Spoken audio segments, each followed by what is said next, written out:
नमस्कार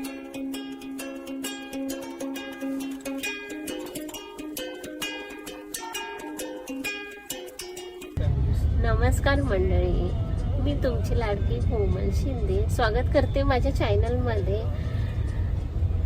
आता आम्ही निघालो आहे माझ्या सासरहून माझ्या घरी जायला, म्हणजे माझं सासर सांताक्रूजचं आणि आमचं घर विरारचं। तर तिथे जाण्याच्या अगोदर आम्ही एका ठिकाणी जाणार आहे, तर ते तुम्हाला नक्कीच मी दाखवेल। आता आम्ही ऑन द वे आहे, तर आम्ही आता पोहोचू तसे। तर मगाशी मी तुम्हाला जेव्हा ब्लॉगमध्ये बोलली होती की आपण कुठेतरी चाललो आहे, तर आता आम्ही आले आहे मीरा भाईंदरच्या रुद्रकला केंद्रामध्ये, जिथे मूर्ती आहे आतमध्ये त्या केंद्रामध्ये। तर या मूर्तींमध्ये एक खासियत आहे, ती खासियत आपण जाणून घेऊया। चला मग आतमध्ये जाऊया त्या मूर्तीची खासियत जाणून घेण्यासाठी।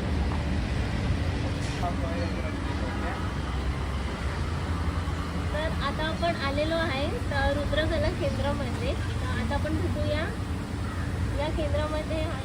या काकी लहानपणापासून इथे मी बघते त्याच्या मूर्तीचं काम करतात, आणि यांचं नाव आहे माधुरी संमेळ। तर आपण यांच्याशी जाणून घेऊया की मूर्तीचे यांचे काय फायदे। आपण आलेलो आहोत रुद्रकला केंद्रामध्ये। तर या आहेत सौ माधुरी संमेळ, या रुद्रकला केंद्राचे ओनर।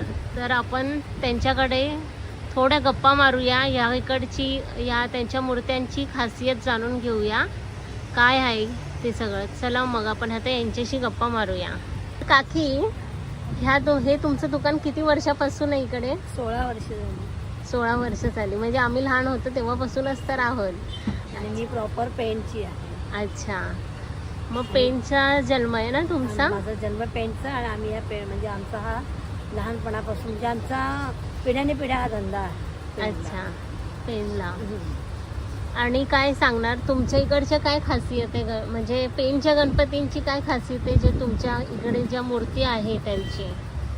पेंटच्या गणपतीची खासियत म्हणजे त्यांचे डोळे, हे मेन खासियत डोळ्यांवरती, आणि गणपती हा मी डोळ्यातच ओळखला। अच्छा, आणि म्हणजे या मूर्त्यां आता बाकीच्या पण ठिकाणी मूर्त्या येतात, तर त्या मूर्त्यांमध्ये आणि ह्या मूर्त्यांमध्ये खूप डिफरंट असणार कलर्समध्ये, किंवा खूप सारा डिफरन्स आहे त्याच्यामध्ये।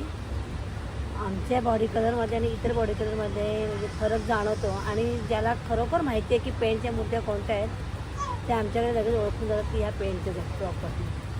अच्छा, पण तुम्हाला म्हणजे या मूर्तींबद्दल खूप गोष्टी तुम्हाला माहिती आहे? हां, खूप माहिती, आणि तुम्ही बनवतात पण? बनवतो। नमस्कार, सर्वप्रथम तर मी कोमल शिंदे यांचे आभार मानेन की त्यांनी आज आमच्या रुद्रकला केंद्र इथे भेट दिल्याबद्दल। दुसरी गोष्ट आहे तर गणपतीचं नॉलेज। तर आजकाल तर मुंबईमध्ये सगळ्या घरोघरी गणपती बसतात, त्यामुळे सगळ्यांनाच गणपतीचं नॉलेज जास्त प्रमाणात आहे। पण त्यातूनही सांगायचं म्हटलं तर जसं पहिलं काही वर्षांपूर्वी फक्त गणपतीच लोक न्यायचे, आजकाल लोक गणपती प्लस त्याच्यासोबत त्यांना डायमंड हवेत, त्यांना धोतर नेसवलेले मूर्त्या लागतात, ह्या सगळ्या गोष्टी म्हणजे गणपतीसाठी लोक आजकाल खूप काही गोष्टी करायला रेडी आहेत। गणपती बाप्पाला ते खूप मनापासून मानतात, त्यांच्यावर खूप मोठ्या श्रद्धा आहेत त्यांच्या, आणि त्यासाठी म्हणजे आपला गणपती, आपल्या घरचा गणपती जेवढा जास्तीत जास्त सुंदर दिसेल ह्यावर त्यांचं लक्ष असतं। त्यासाठी हे डायमंड वर्क केलं जातं। तसंच तिकडे आपण गणपतींना धोतर, अंगरखा वगैरे घातलेला आहे, त्या पद्धतीमध्ये सगळं काम केलं जातं।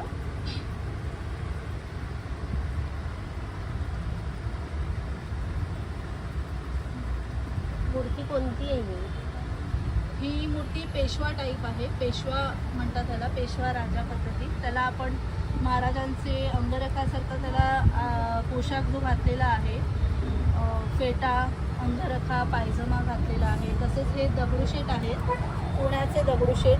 हे तर सर्वात श्रीमंत हलवाई म्हणून, हे दगडू हलवाई म्हणून हे ओळखले जातात। दगडूशेठच्या मूर्त्या ज्या आहेत त्या आमच्या दुकानात खूप जास्त प्रमाणात विकल्या जातात। आता ह्याच्यातही खूप वेगवेगळे फरक आहेत। आता राहिले हे दगडूशेठ, ह्या दगडूशेठचं डायमंड वर्क जर तुम्ही बघाल ना तर ह्याच्यामध्ये खूप फरक आहे। ह्या सगळ्या अशा कंठ्या वगैरे आपण वरून बनवून घातलेल्या आहेत डायमंड वर्कमध्ये. आता ज्यावेळी कस्टमर्स दुकानात येतात आणि त्यांची रिक्वायरमेंट असते आम्हाला खूप सुंदर मूर्ती द्या, तर त्या पद्धतीने जर आपण हे काम केलं, त्याच्यामध्ये वेगवेगळे पार्ट आहेत. जसं हे डायमंड वर्क आलं, काही वेळेला हे डायमंड वर्क येतं.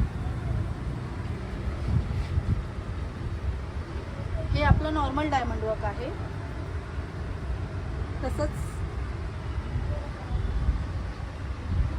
हे जे डायमंड वर्क आहे हे आपण वेल्वेटवरती केलेलं आहे. असे हे प्रत्येक डायमंड वर्कचे वेगवेगळे प्रकार आपल्याकडे उपलब्ध आहेत. आता ह्यांच्याकडनं जाणून घेऊया की वेगवेगळ्या गणपतींचे काय त्यांचे वैशिष्ट्य आहे. तर ह्यांच्याकडे काय असे वेगवेगळे गणपती की जे खूप डिफरंट आहे. सर्वप्रथम तर आपण अगदी मोठेत मोठे म्हणजे दगडूशेठ तर तुम्हाला ओळख करून दिलीच. तसे हे आहेत गणपती सिद्धिविनायक गणपती, जे आपल्या दादरला खूप फेमस आहे. यांचं मंदिर आहे. हे सिद्धिविनायकचे गणपती आहेत. तसेच तुम्हाला दाखवते लालबाग राजा.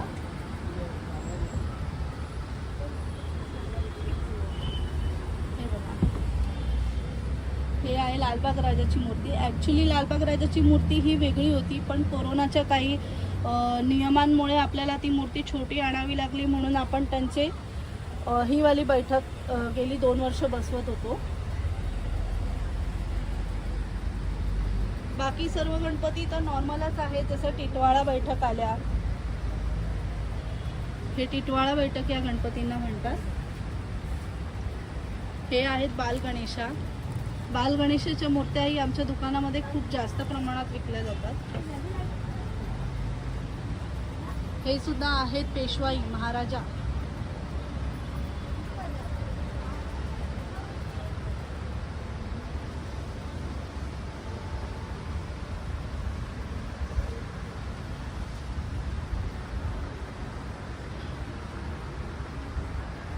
आता डायमंड वर्क आणि धोतर वर्क ह्या सगळ्या गोष्टींना जर सोडलं आपण, तर अजून जेवढं काही नवीन करता येईल म्हणून आमच्या कारागिरांनी, जे आमचे कलाकार आहेत, त्यांनी अजून काहीतरी नवीन करण्याचा प्रयत्न केला आहे. मी तुम्हाला दाखवते.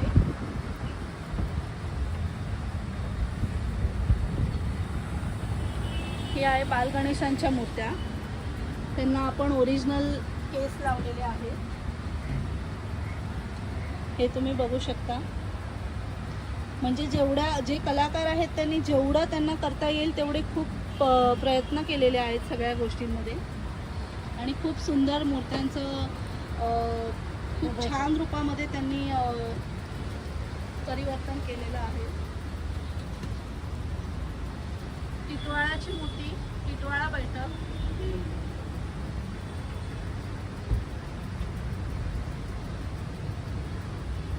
हे आहेत महडचे गणपती.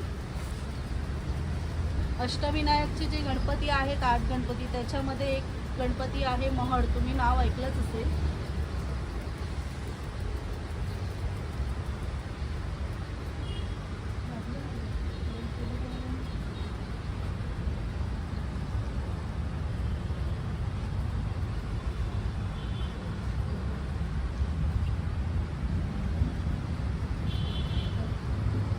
हे लहान सिद्धिविनायक गणपती आहेत आणि हे शाडू मातीमध्ये उपलब्ध आहेत.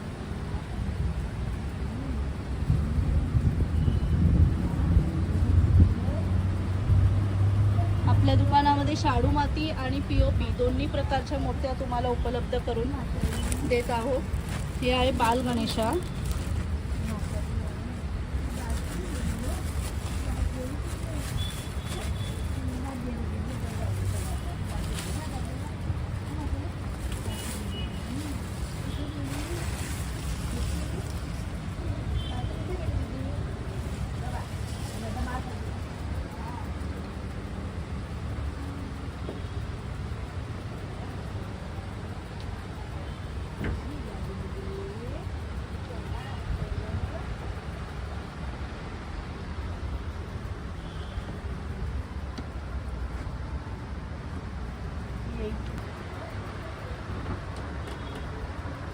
हे आहेत बाळगणेशा.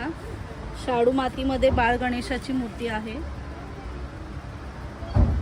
आजकाल बाळ गणेशाचे पिक्चर आल्यापासून लहान मुलांचा जास्त अट्रॅक्शन बाळ गणेशावरती असतो.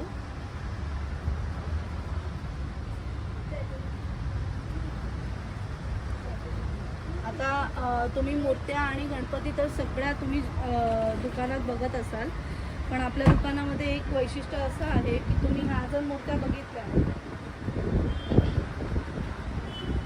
या मूर्त्या प्लॅस्टिक पेंटमध्ये आहेत. त्यांचे डोळ्यांची खास स्पेशालिटी आहे. मेन गणपती बघायचं म्हटलं की गणपती तर तुम्हाला सगळ्या दुकानामध्ये सारखे गणपती मिळतात, पण सर्वात महत्त्व असतं हे डोळ्यांमध्ये.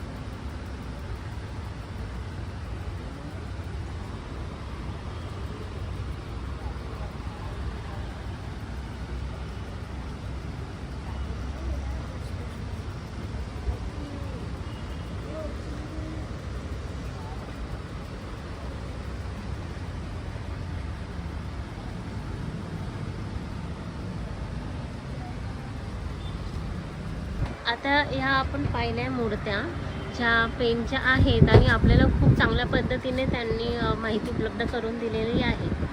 तर हे जे दुकान आहे याचं जे लोकेशन आहे ते मी तुम्हाला खाली डिस्क्रिप्शन बॉक्समध्ये देईलच, याचा पूर्ण ॲड्रेस. आणि इकडे ज्या मूर्ती आहेत त्या खूप स्वस्त दरातही आहे, POP आहे, परत त्या शाडूच्या पण आहे. तर तुम्हाला कोणाला शाडूच्या किंवा POPच्या खूप सुंदर मूर्त्या पाहिजे असतील तर तुम्ही नक्की इथे भेट द्या. आणि नक्की तुम्हाला आवड असेल हा व्हिडिओ तर माझ्या व्हिडिओला लाईक, शेअर, कमेंट करायला विसरू नका, सबस्क्राईब करायला विसरू नका, जेणेकरून मी पुढची व्हिडिओ जी टाकेल ती तुम्हाला नक्की त्याचं नोटिफिकेशन येईल. आणि ह्याचा जो ॲड्रेस आहे तो मी नक्कीच डिस्क्रिप्शनमध्ये देईलच, आणि तुम्ही नक्कीच या दुकानाला भेट द्या. तर परत एकदा भेटू माझ्या पुढच्या ब्लॉगमध्ये. Thank you so much.